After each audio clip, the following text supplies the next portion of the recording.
consultations webpage that has all of the consultations listed, because there have been a whole host of consultations that have affected possibly your businesses that very few people get to find out about. So again, it's another issue for the I guess for the general election, is to say, when it comes to governing our city, how can we significantly reduce and condense the numbers of consultations, so actually we stick to the important stuff and you don't have kind of like 500 pages worth of background reading that you have to do beforehand.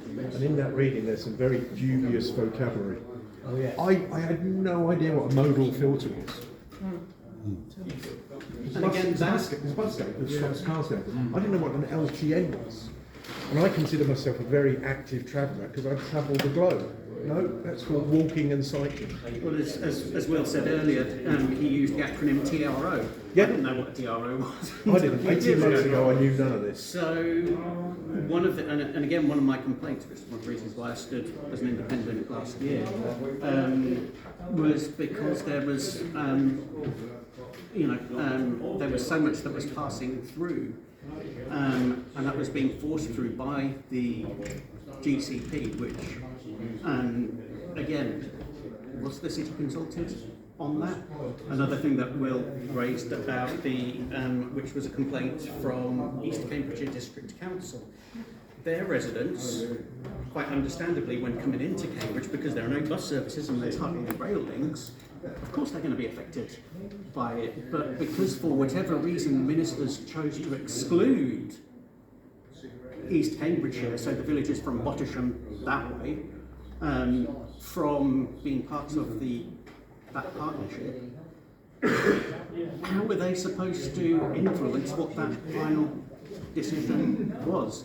Same with the combined authority.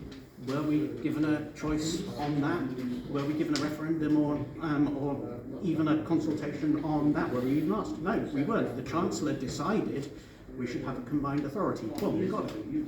And so, for me, the entire system is actually broken really from the very top.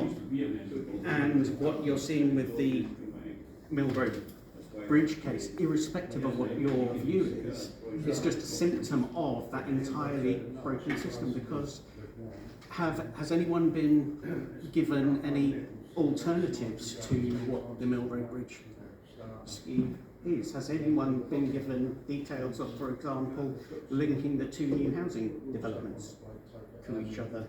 We haven't been given any of the alternatives. It's as if the transport officers have said, this is the scheme, ask the councillors to rubber stamp it, and it just goes through. I'll leave it there. If I might jump off on that point there to kind of bring it back around to what we're doing, just by a quick show of hands, is there anybody here who thinks that consultation was fair and accurate?